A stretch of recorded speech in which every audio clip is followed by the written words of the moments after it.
Hey everyone, welcome to Reddit Readout. Today we are checking out People of Reddit. Story 1. Messed up boss furniture before leaving. About 17 or so years ago, I worked for a company that sold mail-order wigs in the back of National Enquirer and tabloids like that. I worked in shipping/receiving. Anyway, in the interview, I told the owner that I don't get yelled at. If there's a problem we can talk like adults. Even after I told him that, I was hired, and everything was good for a few months. I was typically alone in the back of the warehouse, doing shipping/receiving shit. Occasionally I'd help pick orders if we were short-staffed that day.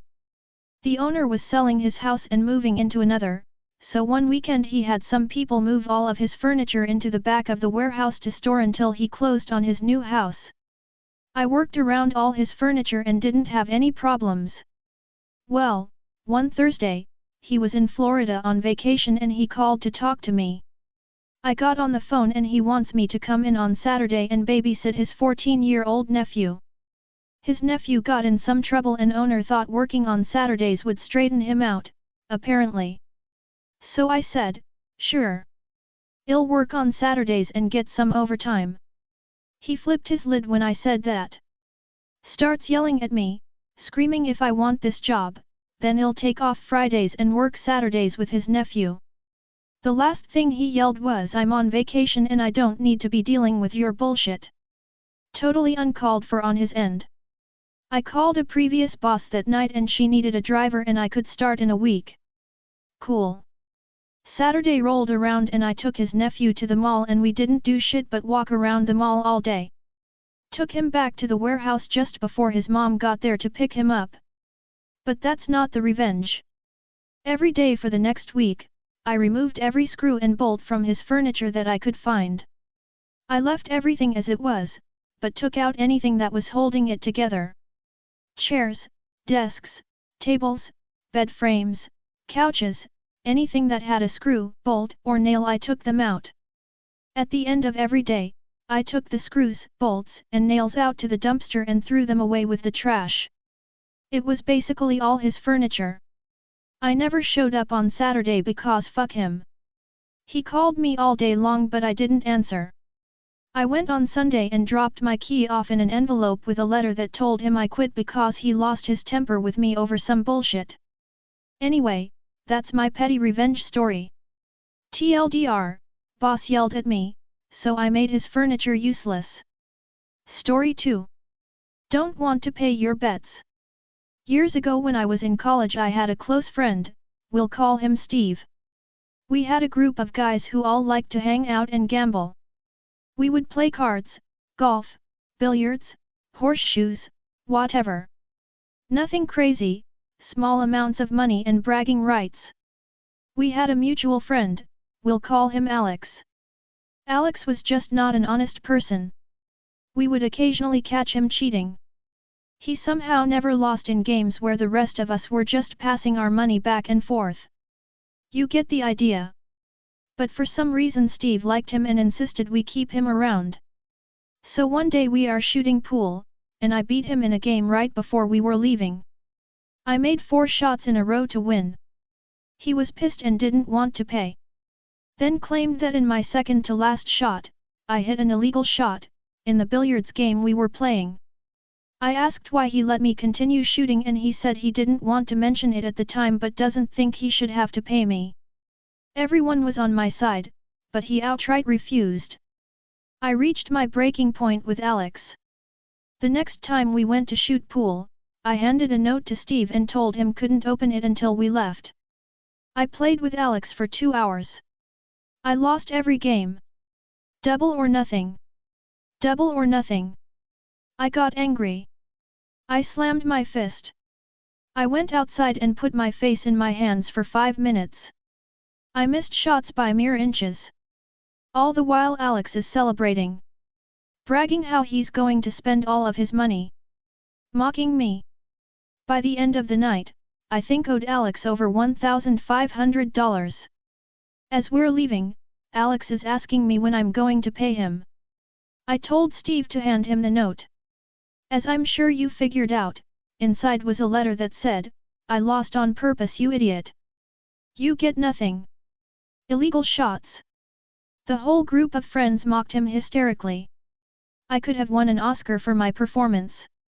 Story 3. I wish I wasn't so careless.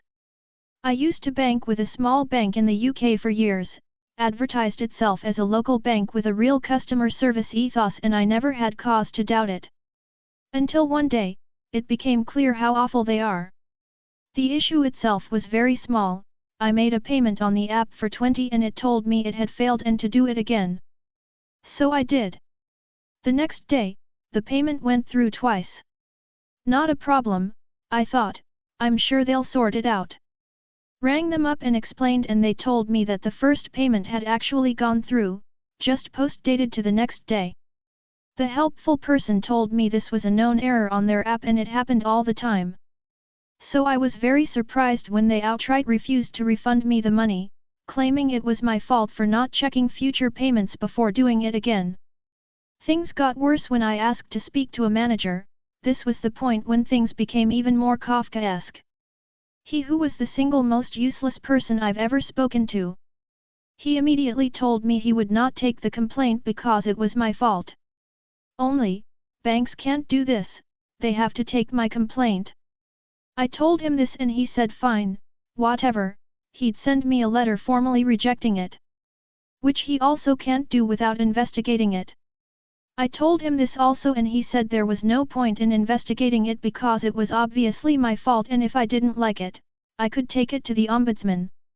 When the deadlock letter turned up, it was an incoherent mess that didn't even address the issues I'd raised. I called the useless guy and he said, and I quote, "Tell me what your complaint actually is then and I'll send you another letter rejecting it." At this point, I started to write to the ombudsman, but then realized I had already wasted over 2 hours on this and it wasn't worth my time for 20. So I moved my account to a proper bank that paid me $250 for the privilege. But I left the old account open and empty in case I needed it, obviously, and so I had to keep an active debit card. Only, I found that I keep losing the damn thing. Fortunately, it's super easy to order a new one on their app. Takes 10 seconds and I don't even need to speak to anyone, which is great as I've found I'm losing them quite a lot. Once a week on average. For the last 4.5 years. It's a real shame, as I know from a previous job that it costs about $5 to replace a debt card, and so the 200-odd card replacements that I've needed over this period has cost my old bank over $1,000, on an inactive account with a zero balance. Here's hoping that I'm more careful in future. Story 4. Let's you and him talk. I just got a text from a company that sells industrial trailers. I've never heard of them, I have no interest in them, my company doesn't need what they're selling. Pure spam, but hey, sending 10,000 texts is as easy as sending 100, right? Coincidentally, I got a spam email yesterday from a company that repaves commercial parking lots. Again, I've never heard of them. I have no interest in them, my company doesn't need what they're selling. Sounds like the trailer company is about to get an urgent request from an asphalt company. Oddly, the asphalt company is about to get an urgent request from the trailer company. Story 5. I'm the only cook in my house, so don't get on my nerves. I, 35F, am a pretty decent cook. Everyone usually loves my food and I genuinely enjoy cooking for my family. I routinely cook food for my colleagues and friends too. My husband, 34M, however, is allergic to the kitchen, to the supermarket, to anything involved in cooking or meal planning. He doesn't even try really, unless it's Mother's Day or something similar, and he can really only throw a bunch of things in a slow cooker and turn it on. Importantly, my husband is kind of fussy. He likes what he likes and definitely prefers certain foods over others. But because he is so allergic to cooking, he generally will eat what's out in front of him. He just won't always like it. So when he gets on my nerves or makes snarky. Story 6. Pesky real estate agent mailbox flyers. I've been getting persistent flyers from a real estate agency offering to sell my unit lately. Ironically, it's the same agency who sold me the place less than 2 years ago. I've always had a no junk mail sign up, but apparently this type of unsolicited mail doesn't count as junk mail. So my revenge? I took the name, email, and phone number of the agent on these flyers and I visited a half-dozen other local real estate websites, entering his contact details as a prospective seller. Some of the sites asked me for a street address, and I made sure to enter one from the ritzy part of town. Story 7. Neighbors' kids woke me up with their screaming, so I came up with a not-so-mature revenge. So, it was Sunday. I came back from a party at Saturday, being extremely tired. And those kids go in the garden and scream around at fucking 8 AM. I got myself a coin, €2, and glued it directly in front of the slide in the garden, so they had to see it. The next 2 hours they tried to get the money, unsuccessful. Their desperate screaming and crying was music to my ears. Did they get the money? No. They went inside to get their parents and I got the coin, got a lil knife to get it, and put it back in my pocket. I wasn't proud of myself, but this shit was hilarious AF. Sure, they're still screaming in the morning, but I got what I wanted. Story 8. I dumped trash on my neighbor's doorstep and don't feel guilty. Backstory. I woke up yesterday and went outside. I live in an apartment but I have a back patio. I noticed trash everywhere. I have a security cam though and I went back and checked my security cam footage. The neighbor had her guest take out the trash. Except she didn't take it to the dumpster. She threw it against the dog run fence and the bag broke open, spewing trash everywhere. She just laughed and left it there. So I collected the trash and dumped it on her doorstep where it belonged. I don't feel the least bit guilty. I'm not going to pay rent to live in a trash-filled apartment complex. I don't understand how people can litter and feel fine about it. Story 9. Got a rude traveling companion lost in a strange city. People commented that my previous post didn't have enough petty revenge in it, so I'm posting this to make up for it. I traveled to Hong Kong with my fiancé and a few friends. One of our companions was a Class A jerk the whole trip. He complained about everything, and took much of his frustration out on his GF, who was a good friend of mine. I tried to play peacemaker a couple of times and he told me to mind my own business.